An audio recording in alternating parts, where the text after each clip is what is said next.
we are live once again for another Terran Tuesday, where we have a very, very exciting topic for us today. Why don't you go ahead and tell the people what they've won for tuning in? Hello, hello. Tonight, as we have promised you last Tuesday, we will have a nice, wholesome role playing session, which is uh, my friends will make um, their characters, and I will lead them into the beginning of their quest, which will be their first quest, and hopefully they and you, our viewers, will like the universe, the alternate history universe of Star Shattered, with all of its cryptids, space magics, mighty starships, and all sorts of ancient mysteries. Because um, what is a fantasy universe without mysteries? Could be quite dull. Am I right? Definitely, indeed. Right now, we're waiting for RH Snow, who seems to be running a tad bit late on us, unfortunately. Yeah, But thus is the way of life. yeah. Especially when you got a big old family like she does. I can only imagine. I just gotta worry about me and my stuff mostly. It. Let's see uh, if she can make it soon. Mm, Otherwise, I think, if I correct me if I am mistaken, but you chose the human race for your character. That I did. That I did. I went for basic human, as I often do. Actually, that's Yeah, stick with what yeah, I but know. as you know, in this is Star Shatter, and humans are anything but basic. So if you want me to give you some information, some basic role playing information before Miss Snow arrives, I will be happy to do so. Yeah, go ahead, lay it on me, man. What do you got? Uh, well, this being the alternate history, it's um, it's pretty much like it's quite similar, but not exactly the same.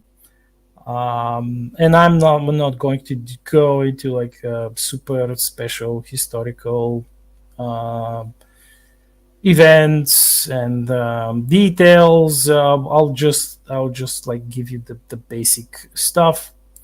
Um, so humans, they may look like us. I mean, they are mm, probably significantly fitter and tougher than little squishy us. um, but their outwards appearance is quite similar. The difference is inside. They do live much longer, about 150 years to be exact, because during the mid 20th century, there was a scientific breakthrough, and the humanity's DNA was restored to its original state, which kind of eliminated some hereditary diseases, like not all, but many, and restored the human genome.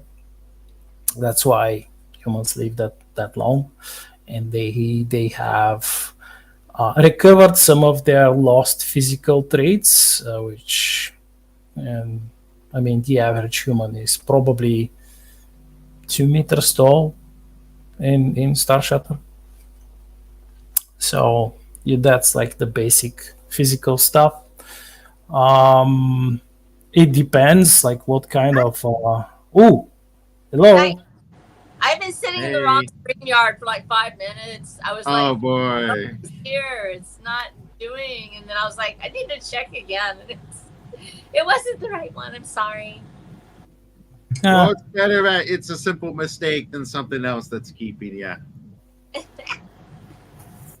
All right. So are we doing this today? yep, yep. Yeah. Woo! I've got my sparkle dice. Oh gosh, here we go. Okay. I'm gonna let Got y'all its roll own bag. here. I think we probably will not be needing any dice today because it's going to be like I told you last time. It's going to be a character shaping Ooh, nice. session and some like beginners roleplay, and I will give you I will ease you into the quest, your first quest, which is why I asked you these like two questions about what kind of job would you like your character to be proficient with, and then your race. And both of you picked your race. You picked the hamsters. Yes, and James picked the human, and I just gave him like the basic stuff about the humans, which uh, you know them since you've read a couple of my books, but the James did not, so I had to tell him, and that's why you appeared on the stream. Yay. So I was about to end the basic description of the humans with something quite important, which is their psychological profile. Oh yeah. And you should know, James, that humans have changed because they had their crucible event at a massive invasion, which happened in 1969. And the head of this armada was a lord of all pirate clans named Mahim, who intended to like casually fly over here and kind of wipe everything out, and Just show up and wipe everything out. Just yeah, and enslave as many people as he possibly can, and occupy the planet because and here is some of the lore. The pirate clans, they're quite ancient, and they consider this space, this like all of this space, their ancient birthright, where basically Earth, they have another name for it, and this is their planet. This is one of their planets. Like this space is theirs. So do with this lore piece what you will. So humans had their crucible moment. That was their crucible moment, like their last crucible moment. And before that, they had changed quite a bit. I'll not go. I won't go into detail, but suffice to say, the humans, you don't have like how should I put it mildly? You don't have this scumbaggish, the classic scumbaggish humans that we have here now. Like you the won't scumbag. Yeah, you Is that won't what they're meet. called in World of Scumbag? It's just Yeah, you probably will never meet like a human who engages in human trafficking or slavery, oh, that's like nice. I because they like m- the bulk of such humans, they have been unalived long ago, and oh, all notions of such deeds, they don't end well. So oh, I'm not saying that the humans are like super like goody two shoes, but they're not like they shun this kind of degeneracy altogether. So, and they are considered by many of the other younger races to be like stalwart people, quite honest in their dealings with other civilizations. And I'm talking about the normal civilizations, not the decadent ones who are quite fond of slavery and all sorts of um, conquering of planets and subjugating other people. Like that's about the humans. You've picked a profession which was a cook in probably a fast food chain or maybe on a spaceship. What was your thinking behind that, James? I was thinking the character is kind of like a drifter, so he kind of just picks up work at different fast food restaurants as he goes. Yeah, to make money before he or maybe to support his passion for adventuring. Maybe that's how he or she gathered the money needed for the gear, the equipment. Let's go right on the spot. Let's see, what is he gonna do? I'm gonna choose something random. Okay. He is drawing his own comic book about himself because he truly believes that he's great, but he can't get off some barren planet somewhere or some spaceship or out of some nebula. So he's just constantly moving from one restaurant to the other in different there you towns, go. failing upward, if you will. Okay. And as the follow up question about the what kind of an adventurer would he be? We talked about gadgets and his love of gadgets, and I told you about the scout class, which is quite good with all kinds of gadgets and stealthy, and extremely good with computers, which includes scanning equipment. But would you like to pick this one, or do you want something else maybe? What are the other options? What are the classes?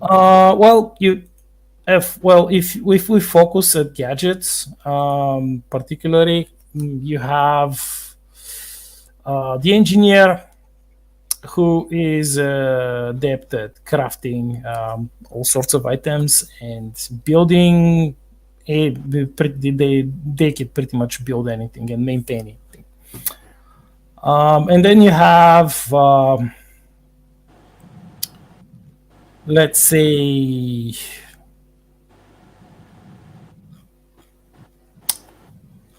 the sniper. Yeah, the sniper is also good with gadgets. And I don't have to say what the sniper does. um, then you have this the quintessential explorer and drifter, who is the spacer. The spacer could be part of a family, a bigger family, a spacer clan, or they could be a loner without a family. They either do exploring of new planets or like ancient derelicts, or they could be haulers, which are these spacer who find space junk and hold it back to sell it for profit. And then you have the spacers who do the space trucking, meaning the trading, the hauling of cargo all over. And if you do not wish to be any of these, there are the martial classes, like the soldier, which is the most basic of the martial classes. Quite tough, resilient, capable of using all kinds of weapons and armor. But I'm thinking more about the gadget answer that you gave me. So I could, let's say, lean over the pilot class, which is quite a versatile class, and also someone who could fly pretty much anything, like starting from the smallest starships to big mechs, even giant mechs. That's my recommendation. All right. Well, let's go with the recommendation. Sounds like a good start. Okay, so the last thing that you have to pick is what kind of a pilot. Will you be like a starfighter pilot, or a pilot of a big starship, or a mech pilot? Mind you, all of these are like specializations, but the pilot can still pilot different starships. It's just that's the specialization of the pilot. Let's say he knows how to pilot big ships because his dad used to be a pilot for one of them and he trained him. Yeah. So you're like you're a starship navigator. There you go. Yeah.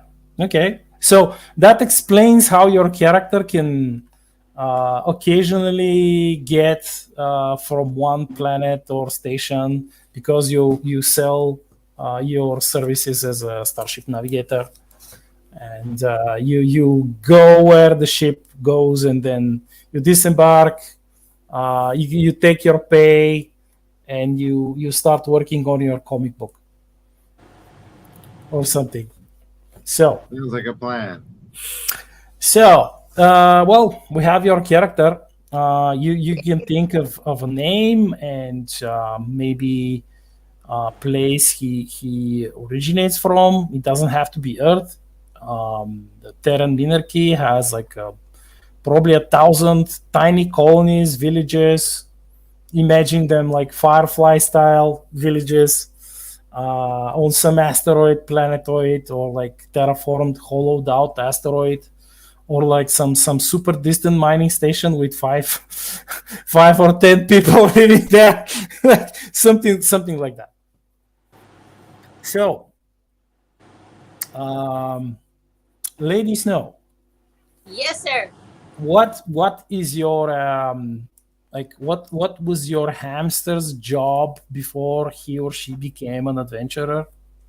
She worked in an ice cream shop. Okay. She loves All right. ice cream. But did she make the ice cream or just sold it? She sold it. She likes to sit behind the counter and people will come in and she will show them all the flavors of the ice cream, especially her favorite flavor, which is mint chocolate chip. And occasionally she will steal a tiny bit of it. Yeah, just like all hamsters. Yeah. And not tell anyone. And so she's actually sort of become sort of a thief in some ways. She feels very ashamed. At the same time, she's very good at getting into small spaces, getting a very tiny cone, and eating some small ice cream. Yeah, that's quite typical for hamsters. Even though she may think that they did not know, they actually know, because it's normal for the hamster, especially when she grabs like a little bit of ice cream with nuts. Yeah, the relationship. Oh yeah. Yeah, between hamsters and nuts. So What class would you like to be? What would you like to What be kind of as an hamster adventurer? classes are there? Well, Classes of hamsters. the no, that's like the character class, that the different adventure classes, which I mentioned a couple of them while James was speaking in his. So what? Let's say what was the reason she decided to go into adventuring? Because she kept going further and further to get more ice cream and ingredients and stuff. Eventually, it's a very sad story. And so she began to break into ice cream shops. She would be at home and she would like be eating and her ice cream being on. She would break in. Well, then she started discovering that there were shiny objects, and it's not just ice cream. There are also shiny objects. And so she started saying, I can't go to ice cream shops. So she started adventuring, going under the city, and she would go further and further to find shiny objects and occasionally ice cream shops that sometimes she would steal from at 2 a.m. because there was no ice cream shop open. But she would also discover sometimes treasures and things like that. And so she would bring them home with her. So she has a very small stash of treasures that she keeps. And she said, you know what? Adventuring is fun. Maybe I should do this instead of just stealing from an ice cream shop. Okay.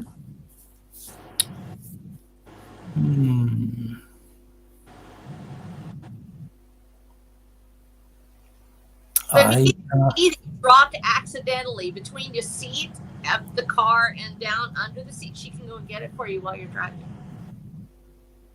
Yeah, that's one of the many insanely useful skills that hamsters and bunnies have, but especially hamsters.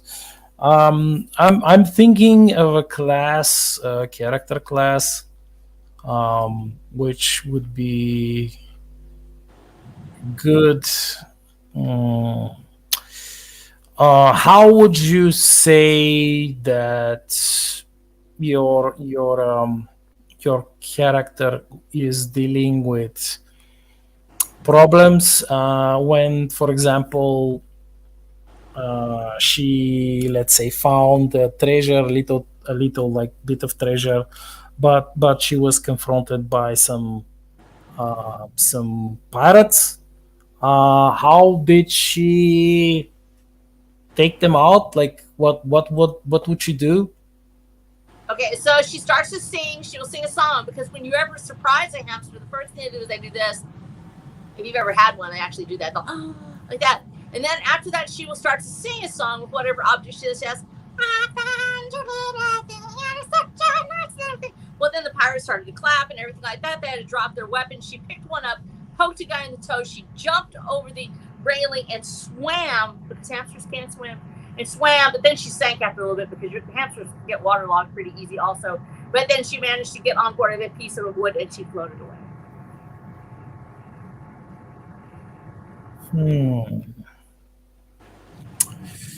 Well, she's not much of a fighter, but she does know how to make people clap, drop their weapons. She can poke a toe.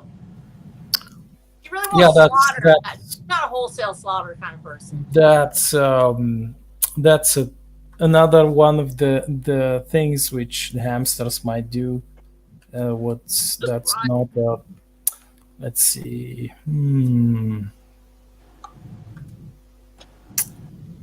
Not an engineer, not a scout.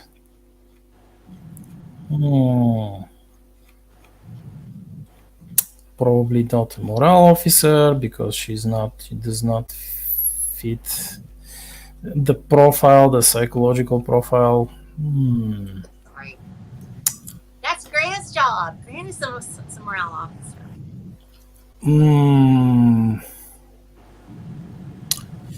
Maybe she trained as a marksman.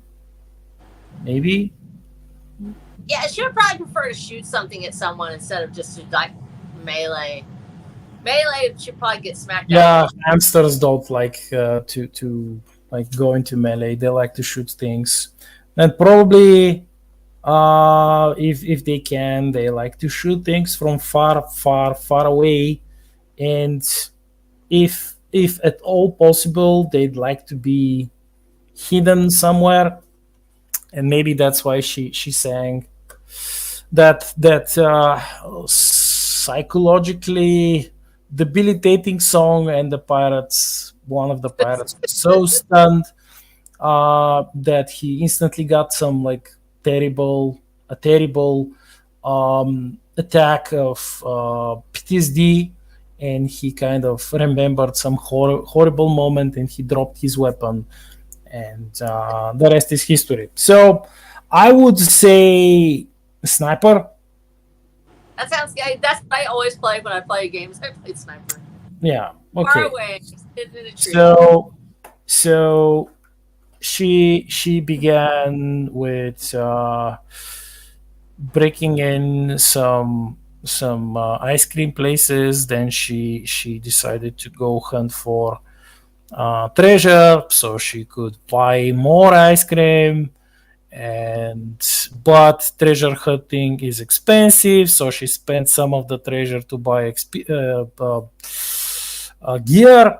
But she needed more gear to find better treasure, and then everything snowballed until one day on the planet.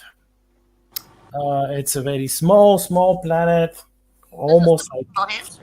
like let's say one idea bigger than the moon, but it's not a planetoid. It's actually a planet. Its name is Stadia. Stadia 01.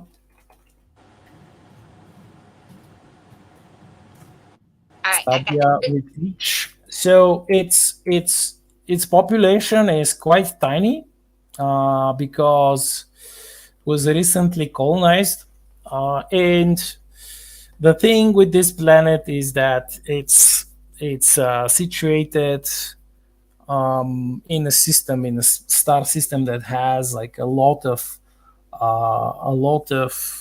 possible exploration targets nearby, Ooh, nice. which makes it like a hub for adventurers. And with adventurers, there comes the need of lots of food and lots of partying. And to have lots of food, you need cooks. And to ferry these adventurers there, you need starships. So this is how James ended up there. And right now, both of you, you are looking at it's like a bulletin board.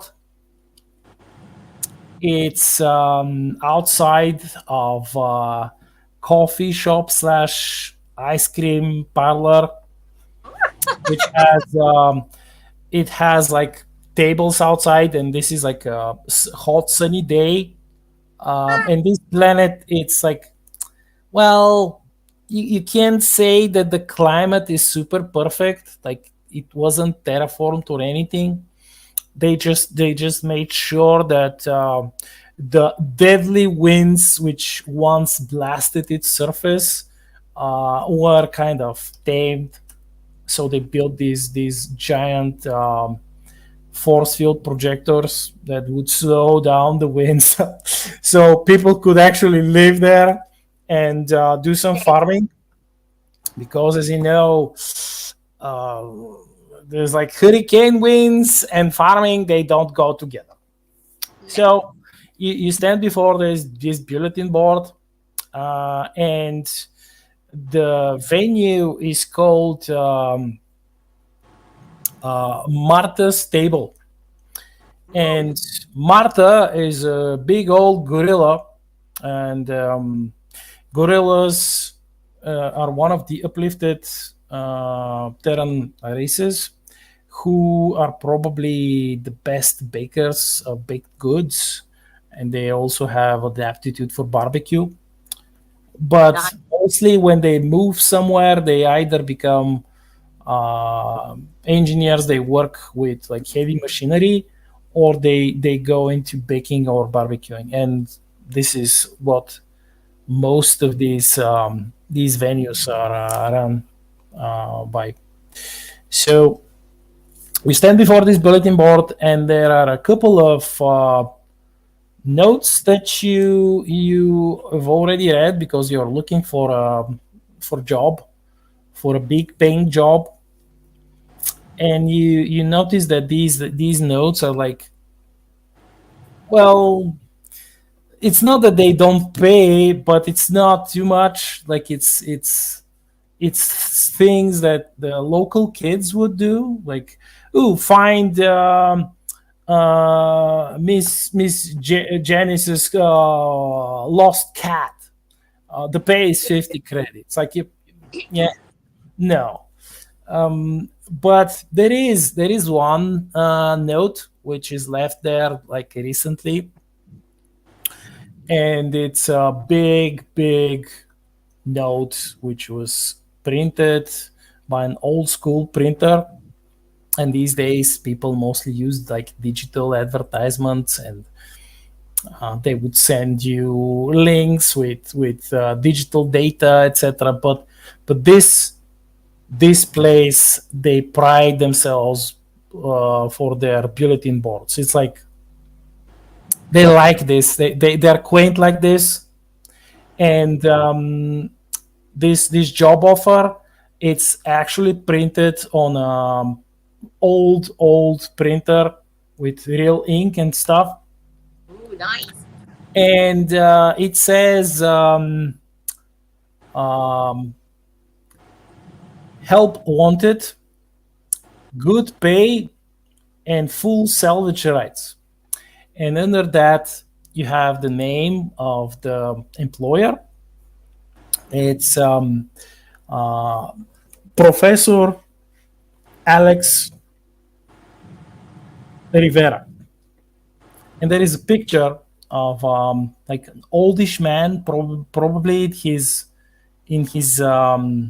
90s, no longer like middle-aged, because middle-aged is like 70 here, with humans being able of reaching 150. So this professor, he has like a handsome mustache, like a really long mustache, like the mustache of the Yosemite Sam from the cartoons, like huge brown mustache, and he's wearing like a cap, like a baseball cap, and this is probably taken from some really old file, and he's giving a thumbs up, probably some like picture for you have no idea, but it's wacky. He has his credentials there, and he's an archaeologist. He's also quite established mystery researcher, which it says there for the aliens, but you're Terrans, you know what a mystery researcher is. This is a person who is actively investigating cryptids, monsters, ghostly phenomenon, and of course ancient legends and whatnot. And they are also treasure hunters, which your hamster has probably have had dealings with a person like Professor Alex, because this is how you can sell the treasure. These are the people who buy it. One shot. And this professor, he is looking for at least 2 adventurers, beginner adventurers. Like, he doesn't he's not looking for some elite fighter or something like that. He's just looking for two skilled people, willing to visit one of the nearby star systems and explore a mysterious mountain, which he will pay you like a quite a hefty sum for something that's simple. He's willing to pay 4,000 credits, Terran credits, which is quite a hefty sum. You can buy a small spaceship for this sum. And he is, of course, offering to transport you there, like to ferry you there if you don't have a spaceship of your own, and even provide you with some basic equipment, so he can be sure that you're successful. And if you want to audition for the job, to go and meet him, there is an address, and he specifically mentions that there is a date after which he will no longer audition for this job. And you can see that someone has used the corrector to change the date several times. So you can imagine that this job offer was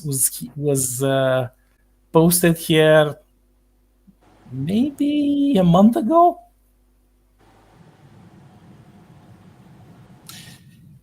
Before we start the actual interaction, I would ask you to describe how your characters look like. Right, If you have them already imagined in your mind, how tall they are, what facial features, hair, etc., etc. Gotcha.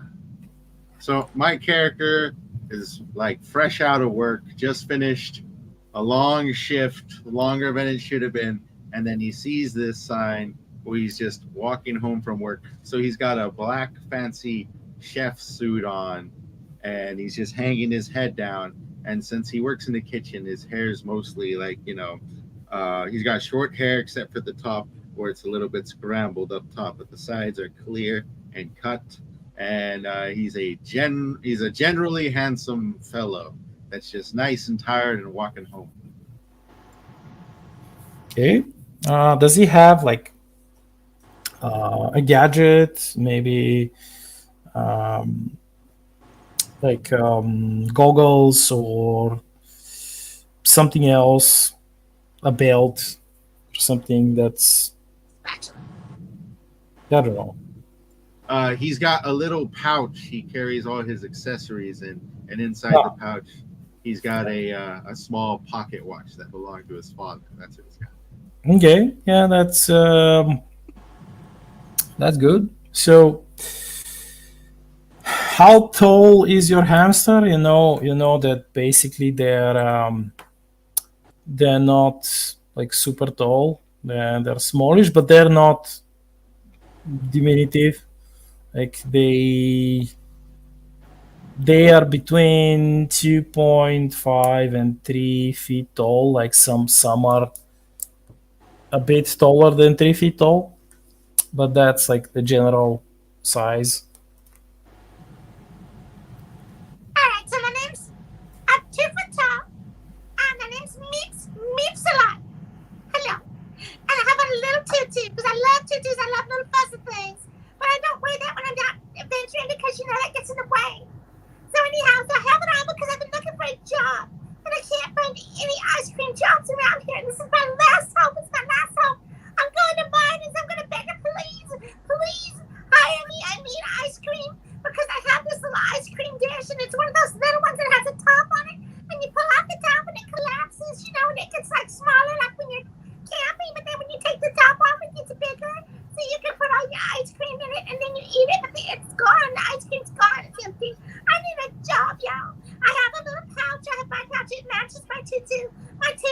way is a lovely gold color, and then there also is my little pouch is a lovely gold color. I'm a white and brown hamster. I have little spots. I got those little round ears. I got those little shiny eyes like that, you know. And I'm trying to just make a living here, okay? I got a little vest on. It's got a little gold flowers on it. It's awesome. But I was just looking for a job. Now I do have a pair of little pants on under here because if I had to go climb into that cave, I got to make sure that I look decent when I'm doing it. So that's how I just go from day to day, is looking for that last bowl of ice cream just so I can have it and maybe just pay my bills. I don't have any little hamsters to take care of right now, so it's just me in the world. You know how it is. Good. Well, since there are no other well-paying jobs than this, you could go to the address, which is quite close, by the way. It's not that far. There is a small lab which belongs to Professor Alex. And it's probably 10-ish minutes away, walking distance. The weather is somewhat hot, but it's nice. And the small town that you're currently at, it's how should I put it? It's not one of the hugest places that you've been. It's quite small, and you can quite literally see the end, and where the roads, like the country roads, go. You can even see like small farms in the distance. Some of them have cattle like running around, and it's I mean, they have the farming capacity to feed lots of adventurers. And the spaceport is also nearby. It's built up on a cliff, a tall cliff, which has like a bunch of landing platforms at different intervals, and from time to time you can hear like descending or ascending starships of various sizes roar through the atmosphere, and you can see the plasma trails they leave behind. But let's say you've not been like on like this spot for too long to know where literally everything is. You probably know a couple of different food joints, like this one, the Martha's joint. And your hamster have probably tried landing a job at different stores because you have like expertise in appraising stuff and selling stuff. But like unfortunately, with such an influx of adventurers, they pretty much did what you're trying to do, and already took most of the jobs, like the normal jobs that are there, because it's a small village. They don't have like a huge industry. They don't have huge factories. They don't have like thousands upon thousands of shops. So pretty much finding a job like the one that Professor Alex is offering is like a breath of fresh air for you too. So how would you interact, James? Well, where are we? Where do we first meet? Are we meeting at the office? You're meeting at this The this bullet job. board. Yeah, the bulletin board. Yeah. Hey, I need that thing up there. I need that thing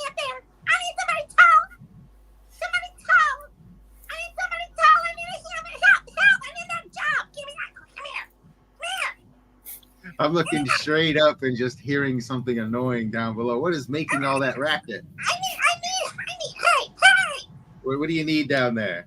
I want that job. Would you lift me up? I'll bring it down. I want one This of those job. I don't know. There's only 2 people. They're only hiring 2 people, and I want to get hired for this job. Why should I give it to you? Wait. Read it to me. All right. Professor Alex is looking for 2 highly capable individuals who are willing to travel across planet for for a good paying job upwards to 4,000 credits. It doesn't.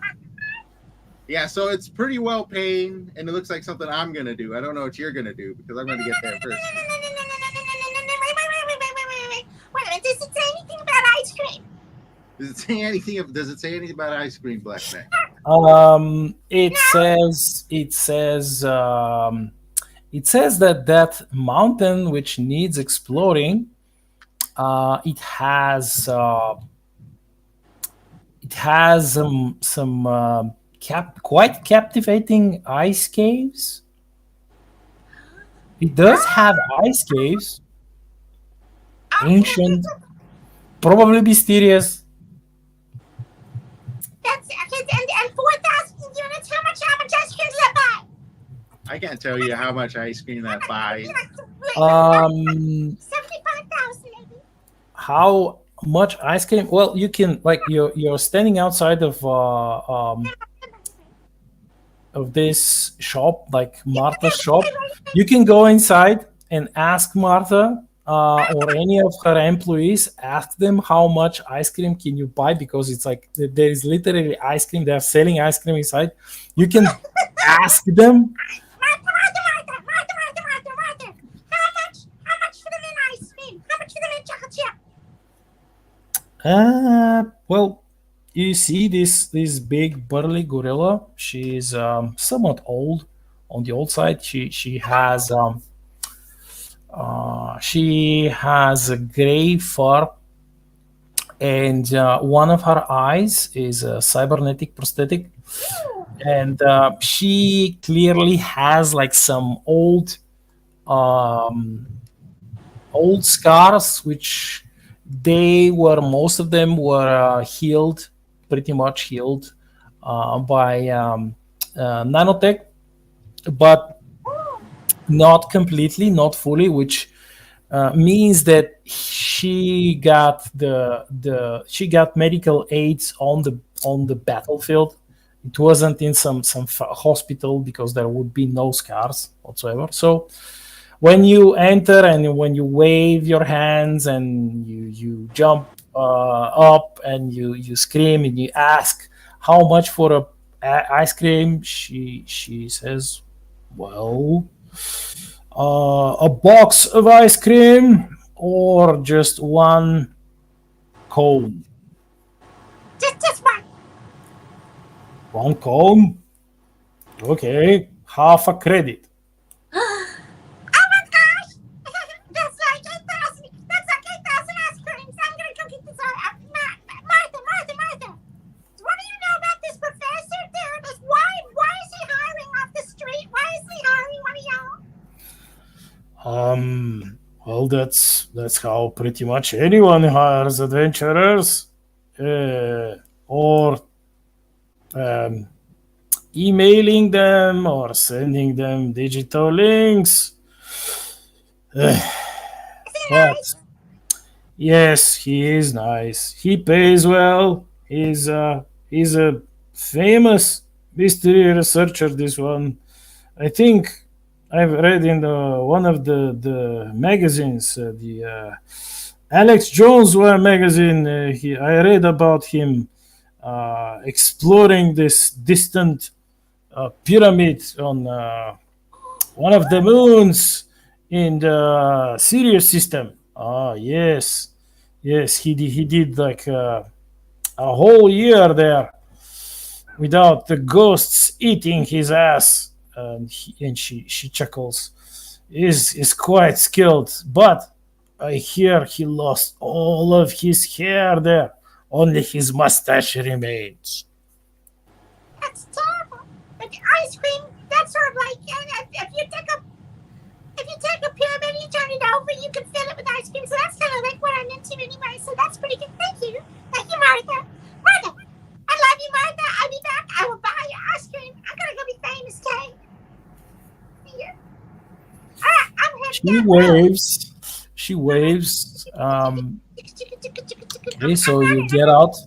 You go back to James, who is. By the way, while she's inside, talking to Martha, there are like a couple of adventurers who walk past, and they look at the bulletin board, but they're not Terran adventurers. They're like some aliens, and not of the well-known aliens, like the aliens who are allies of the Terran monarchy. They're like some randos, and they look at you, and you're like dressed all civilian, like you don't have a suit, an armored suit. You don't even have like a spacesuit. You don't have any visible weapons, and they scoff at you, and they just like don't even look at the bulletin board. They just like walk past, like walk down the road, and they vanish inside one of the few taverns in the town. So yeah, they look like there are four of them. They look somewhat scruffy. They have their military grade alien spacesuits. They have like sidearms. One of them has a rifle slung over his shoulder, and the last one has a sword, a vibroblade, like long vibroblade, which is one of these weapons that can pretty much cleave through most things, other than other vibroblades, and especially shielded armor. So they look nasty, but they're not like overly hostile. They're just like dismissive of you. Like, they're like, who's this guy? Like, doesn't even have weapons, has nothing, haha. And they just entered the saloon.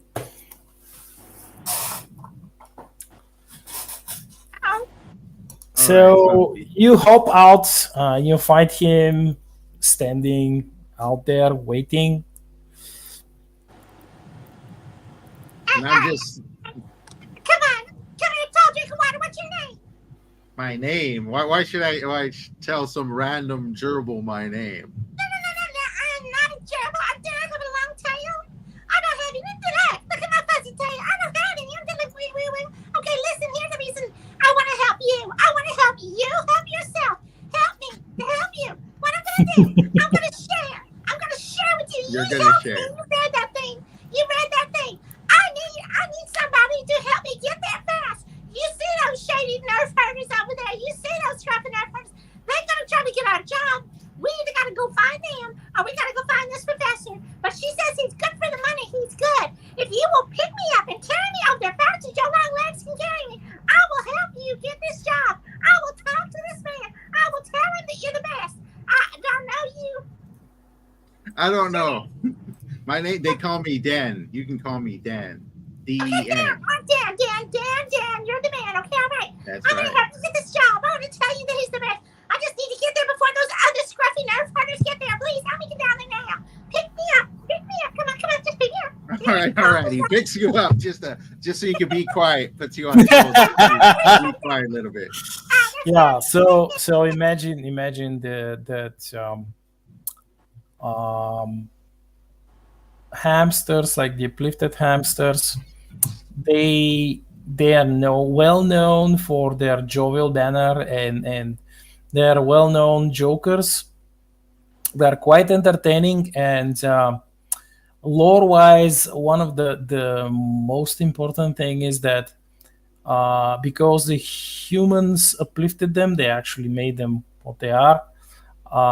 They have a thing that they themselves call the Great Hamster Burden, which is they are repaying for the gift of sentience with um, their best effort by making humans laugh, and which they're willing to basically go into the fire of literally hell to do that. And they are also quite fond of shooting baddies, and they will count because they are obliged to send that information of how many baddies they shot, they killed, back home to their families or friends. So the data could be sent back to statisticians who are keeping tracks of how many baddies were killed, removed, because this is like baddies are the sole source of unfun. They make things lame. They make things boring because they kill people, and hamsters hate that. They fucking hate that. So they shoot the baddies because baddies will kill good people, and they will make everything lame and boring and stupid. And that's one of the major reasons why hamsters are killing the baddies. Oh, they're It's messing like that up. yes, and there is Baddies don't also like that. ice cream. Baddies don't like it. They mess up the people that make the ice cream. I gotta kill them. I'm gonna cut them with my tiny knife. You'll see.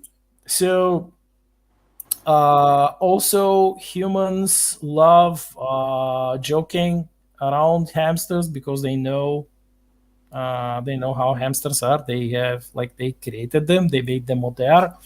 The like humans have specific quite specific relations with the hamsters. They treat them like their own children, pretty much. Um, they may joke around. They may laugh. They like, but they will take care of the hamsters because, I mean, they're not Well, quite. who doesn't love a hamster? Yeah. Who? And the only people that would not love a hamster would be somebody that's evil, and I have to kill them. Thank you. Okay. So, Dan, you pick up. Um, Meat. My name's Meat, dang it. this. Yes. Pick up pick the meat. hamster and I put him on my shoulder. And I hold back a sneeze from a light fur that's floating around the atmosphere. That's right. We gotta get back around town. Let's go. Whoopity whoop. Come on. Chip, chip, chip, chip. So you walk down the street. You know where the address is. It's quite close. You ignore the tavern, the saloon. It's it's built almost in classic Eastern saloon style, which, talking about, it's not like the American saloons, which there are some places where you could see the saloons of our history, but since America is somewhat different in the Star Shutter universe, I'm talking about the Eastern saloons, which are the saloons which were built in Siberia when Siberia was colonized. And these saloons, they don't have like this revolving door. They have a nice big door, but it has like a always it has like a large round glass like a windowish glass, and this is how you don't need to actually open the door of the saloon. You just look through the glass, to the big glass, and look inside through this window and see if you even like to go inside the saloon. And so when you walk past, like, you look and you see that pretty much most of the tables are empty. There are these alien adventurers who they're just sitting on a table quietly. They're not being violent. They're not doing anything. They're just like drinking something and eating burgers and hot dogs, and you just like,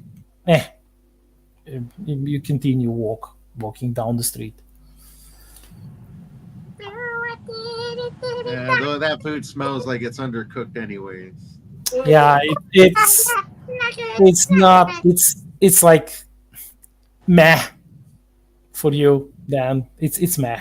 You can do better, much better. Dad, do you make food? Do you make snacks? Do you make things like that after the day? Do you make them? I can make just about anything, unfortunately. Can you make basmati rice and you make it into like a lovely biryani?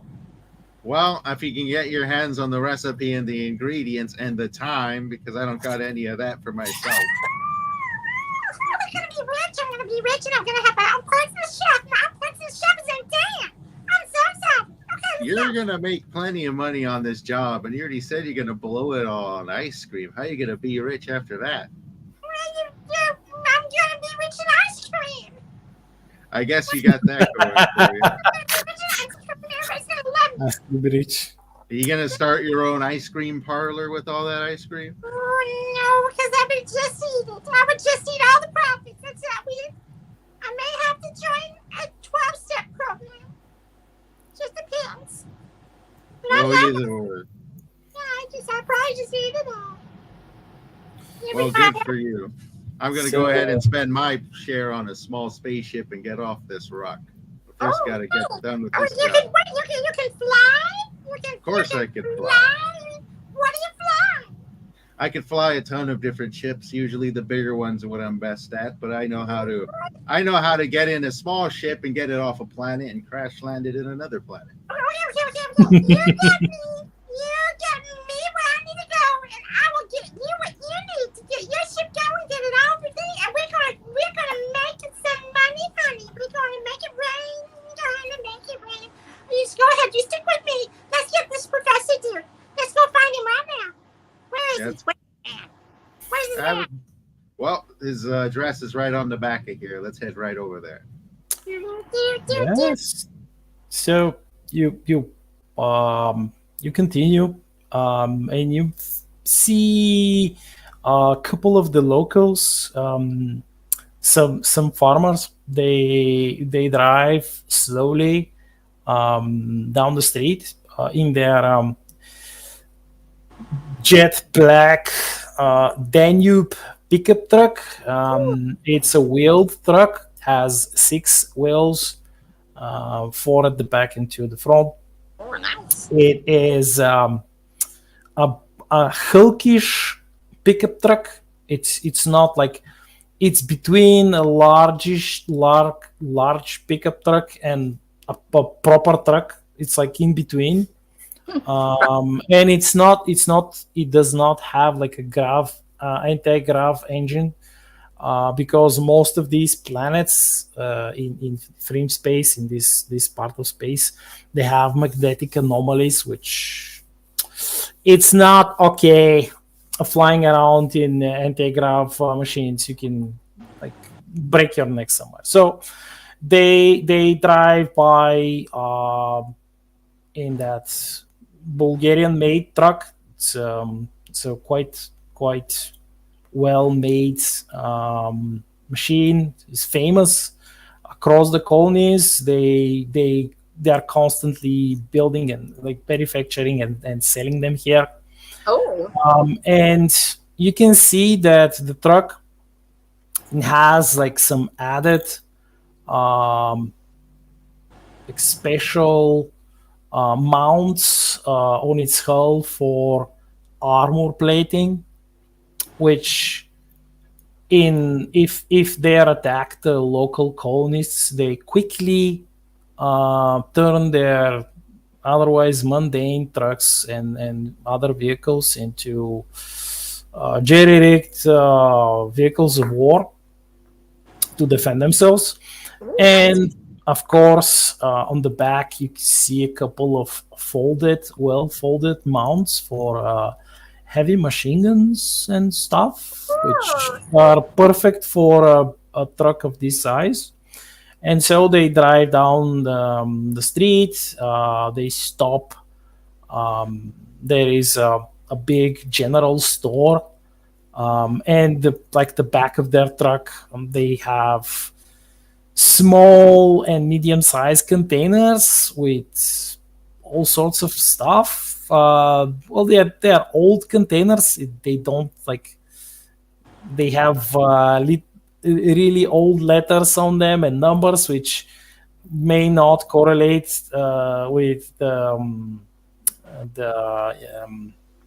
contents of said containers.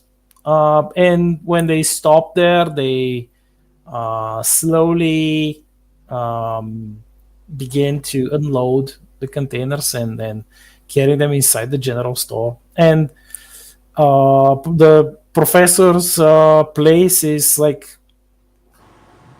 right next by the general store. It's it's well, it was not a laboratory. The building was something else, probably some automated storage unit. But he modified it, and he slapped like a huge sensor package on top of the building, and you can see a scanning dish, antennas, and other like sensor equipment atop. And there is like a couple of yeah, turrets, which are automated defense turrets in case that someone attacks his laboratory. But they're deactivated. They're like idle. They're rotating around, just looking for targets. And you get close, and you reach for the main door. There are two doors, and one is actually like more of a gate, which was the main gate where like trucks would enter this storage facility and unload their containers or load other containers or whatnot. And it's closed shut, but there is an office door a bit further down the building, and you go there because you see a couple of people, a couple of adventurers, looking like guys who were just like leaving, and they don't look they don't look happy. They're like murmuring, they're blathering. It's like, oh, this guy, he's so peculiar. And the second adventurer is like, man, this guy is weird, bro. He's weird. And the third one is like looks at you and looks at you both and shrugs and says, "Guys, I'll save you the trouble. Just stop. Don't go inside." Why? What's wrong with this guy? Well, this dude is weird. He has some like wacky requirements. It's too much of a hassle. What are the requirements? Yeah. Well, he just he said that if we should find something, we're not to touch it, and we should take holo pictures and then send him the holo pictures, and only after he says that we can touch it, only then we can touch it, and not even scan it. And the second guy was like, "What's with that stupid weird shit, man? This is weird. Every adventurer knows we we scan shit for a living. This is so harmless." Well, if all he's after is something that doesn't seem too dangerous, it might not be too bad just to go out there, grab it for real quick. One weird job out of the lot. Yeah, the first guy shrugs, and he kind of pulls the other two. He's like, "Come, guys. Well, we'll go to the bar and drink some. This is like this climate is shit. My throat is parched." And they leave. Oh yeah, oh yeah. Well, I guess that means the job is all ours. Let's go in there and talk to this guy. He can't be too Oh my weird. gosh, you straighten yourself up, straighten up, Bernie, right? Come on, brush off your shoulders. We're gonna get all it. You're shedding again. Let's just brush. I'm Okay. not shedding. That's all your hair, No, not no, mine. no, do not shed. Do not talk about me that way. All right, let's go. We're going in. We're going in. I open the door in the midst of her jabbering, and I peek in, see who's in there. Yeah, you enter. It's the old office of the storage facility, and has like a nice waiting room with comfy chairs and like a holographic projector that you can link your personal computers to, and like Oh, nice. extract data from the local network of the colony. And it's currently showing some some really old movie, which is about some strange and weird monster. It looks like a moth, and it's flying out of a mist shrouded bridge, and it's like screeching ominously, and there are actors like running like headless chickens in blind panic, covering their ears, crying, screaming for help. And then the movie stops abruptly, and there is like really old school advertising showing about like yeah, the Winchester Company. You can order your automatic railgun delivered to your door for only just 100 and something credits, and they show like a specific model of this is a submachine gun. It's a smallish, a really smallish, compact weapon with adjustable hollow sight, with collapsible stock, and nice handling, like really energy efficient. And it's one of their classic models. And while you're watching the advertisement, like another door swings open, and you see the professor. He's like he looks a bit tired, and but when he sees you, he smiles. He's all smile. He's like, "Ha! Finally! Please come into my office." Thank you very much. I am me, Manservant. Thank you for coming.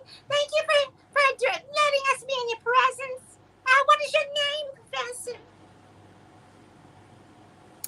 Is you can call me Alex or Mr. Rivera. Is I'm one of the best mystery researchers in this corner of space, and he shows you inside of his office, which is it's not um, it's not what you would generally expect of absent-minded scientist. It's It's like neat. there are no piles of books on the floor or like random items, like random artifactish items stuffed around. Like it's straight. It's there are a couple of computers, a couple of like big computers linked to each other in the network. There are a few holo screens projecting different holographic photos and data, compiling data. One of the computers is probably compiling data, and he has his desk. There are no like leftover food, old let's say boxes of fast food or something. Everything is clean, everything is orderly, and the office, like, it has like some nice. At first, you as a hamster, you smell the air, and you think it's like, oh boy, this guy has some nice air freshener. But when you smell again, like, it's not an air freshener. He just had like he ate a couple of oranges, and the peels are placed next to his there is a portable life support system, which is keeping the temperature inside like all cozy, like, so it's not, you're not dying of heat. Like, it's outside is probably let's say, how much would it be in Fahrenheit? Like about 40-ish Celsius. Oof. Let's see.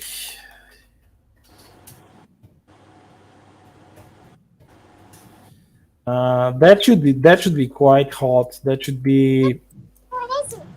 that should be over 100 Fahrenheit for you. That's a normal So inside his office is like more like maybe a comfy 70-ish Fahrenheit. So you're not sweating, and he offers you refreshments.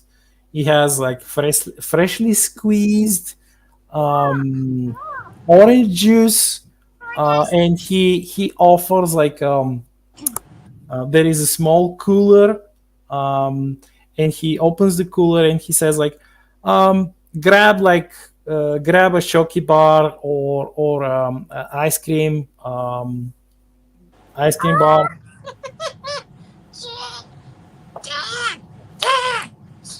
What is it? What? Something wrong with this guy. It's too nice. There's something wrong. Something horrible's Probably. gonna happen. Well, I'm gonna let before, you handle it. Hey, can you handle like fisticuffs? Can you push, boom, boom? he's an old guy. Anybody can handle this guy. Look at him. Never done it. Okay. All right, you're in charge here now. I'm gonna give it to you. I expect you to do the manly thing, okay? All right? Because I'm not that good at it. I'm just me. I can't do that. So you're gonna do the fisticuffs, okay? Just in case he loses his ever-loving mind. And I'm just gonna eat this ice cream over here while you deal with the niceties of working out this contract, okay? If anything happens, you're on your own. I'm out of this building as fast as possible. The professor, you realize that you're talking right in front of him, and the professor is he's like he's laughing, He's chuckling because this is something which hamsters would usually do. They would pull this sort of a joke to lighten up the mood, and it's quite normal. So he says like he says like look here. So there is this system nearby, which is quite close, and there is a planet there, and I'm not interesting. I'm not interested in like the rest of the planet, at least not for now. But I'm interested in this mountain. See, and he shows you a hologram. He shows you a hologram of a mountain, and that mountain, it looks like the most average mountain ever.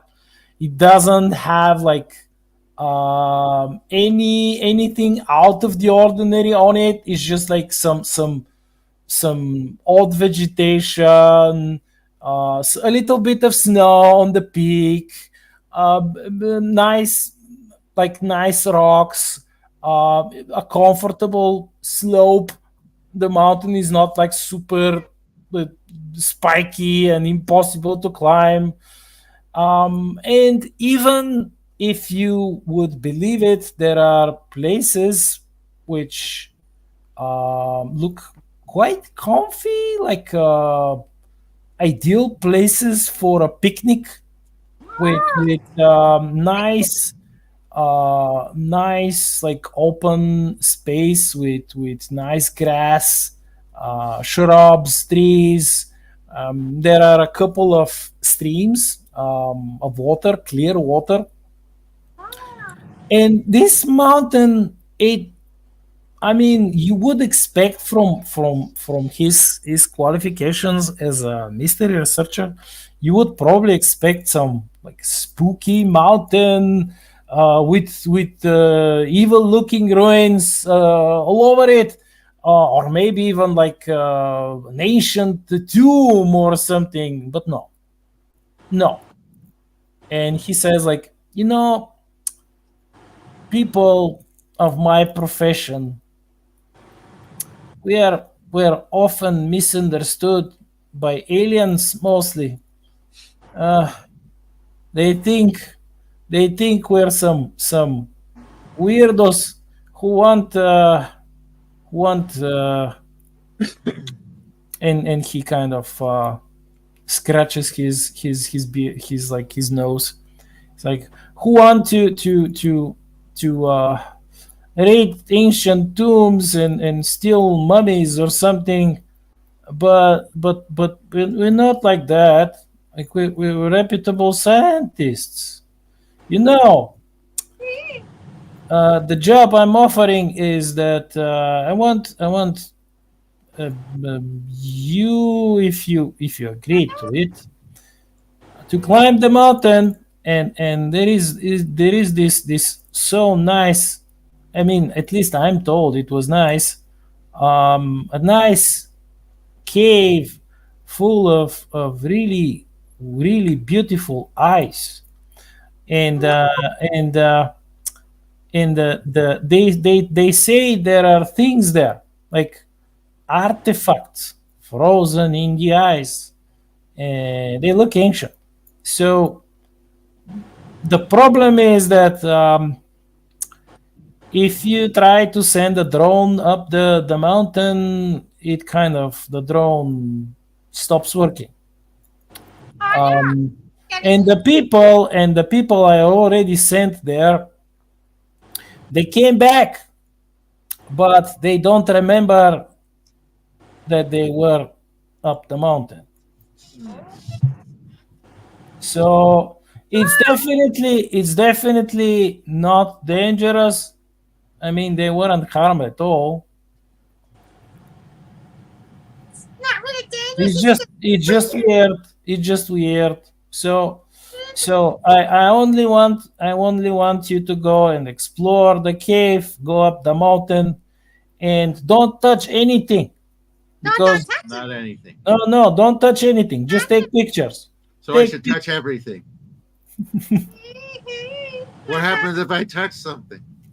He he shrugs. He says like, "Who knows? You might vanish, I might. Why would I vanish?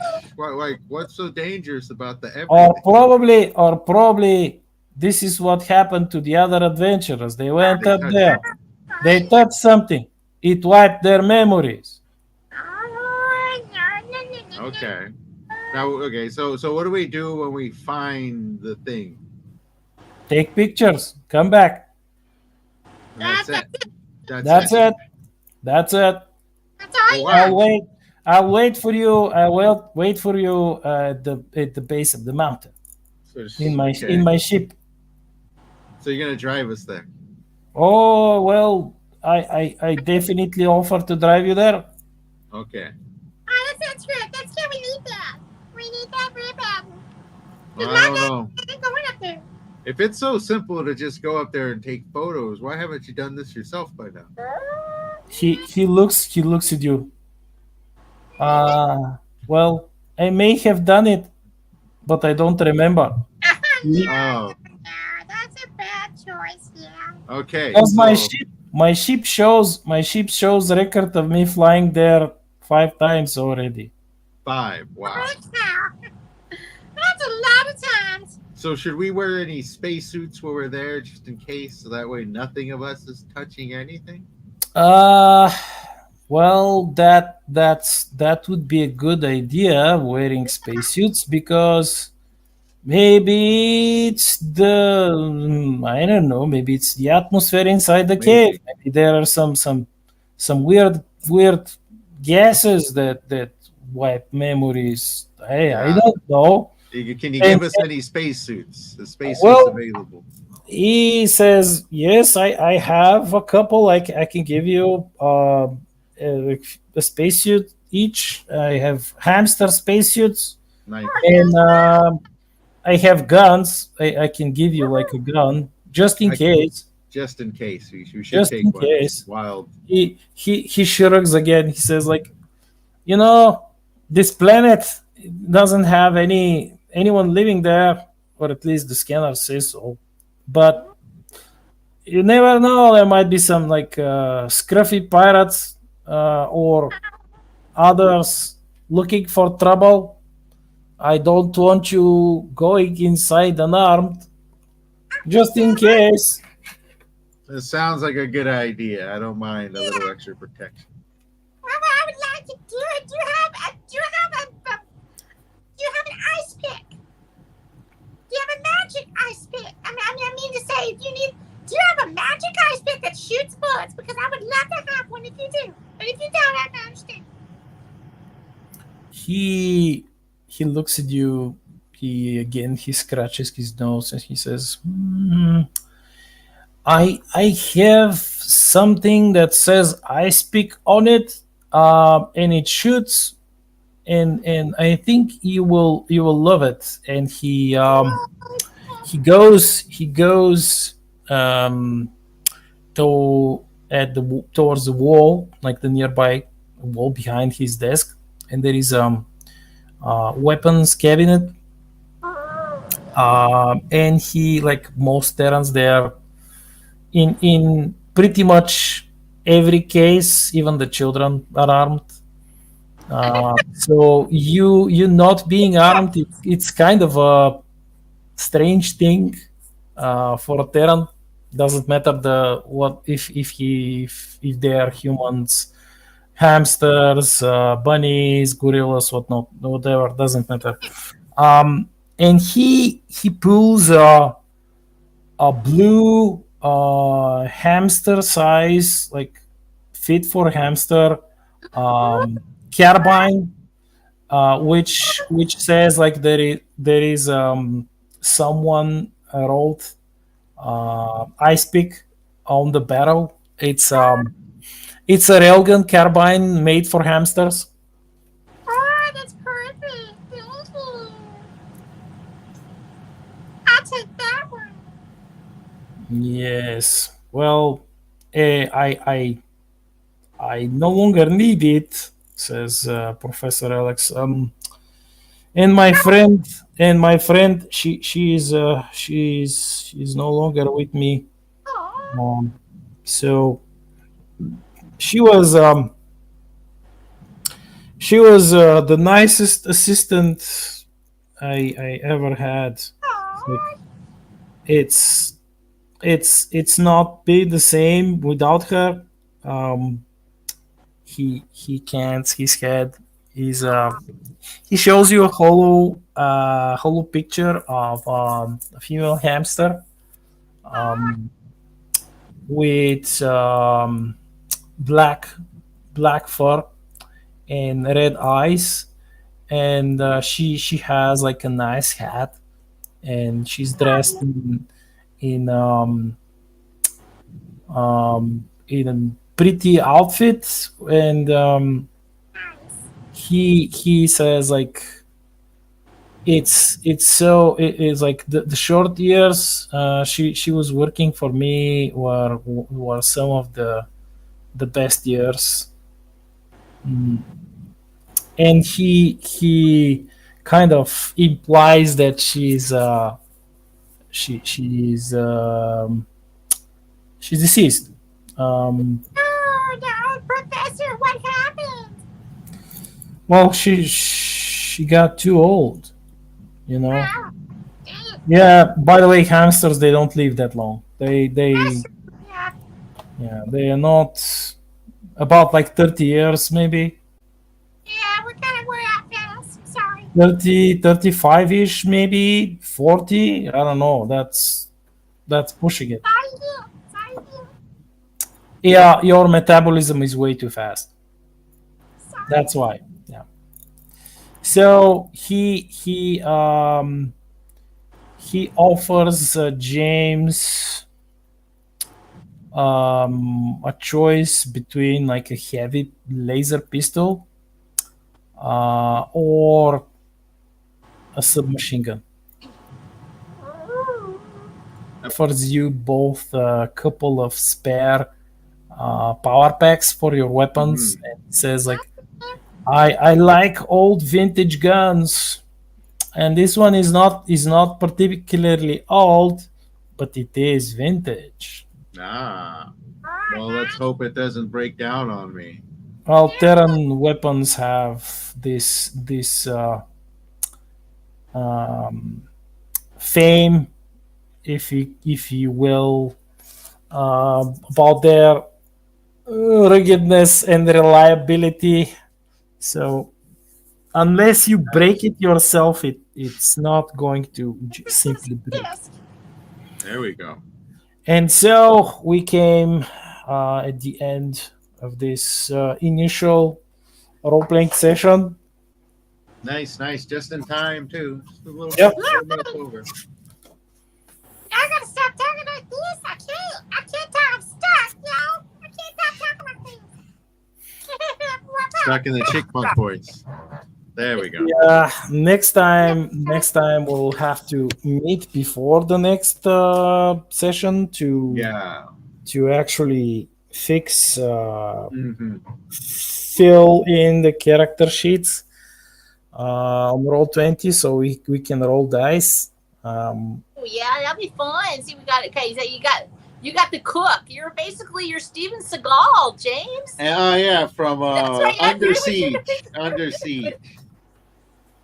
That's perfect. It's by the way, what do you think is up that mountain? Death. There's death up there already. I can tell you, it's pretty. It looks nice. I'm you going can with- look at everything. I'm going with some sort of ancient creature that wipes people's minds. Yeah. That's what I'm going with. Yeah, And yeah. they can't go away if they don't run fast enough, because we already heard that some people are missing. Well, they all every single adventurer that he sent up there, they came back. Oh, they did come back. Okay. Yep. They came back. It's just that their memories are missing. They have no That was the idea. most important They have thing. no idea what happened there. Even he because that's a like a mystery researcher. if they can't make something, if they can do something, they will send others to do it, but they will go first. So most probably he went first, and he even told you that his Yeah. ship has like shows Mhm. him going there alone 5 times. Yeah. So he went went in 5 times, and he doesn't remember. So All right. So it sounds like we got a mystery on our hands. yep. Got a mystery. Yep. We're gonna have to find out if I- Hamster's brains are affected or not, or if Right. Steven's skull brains are affected. I promised you a mystery.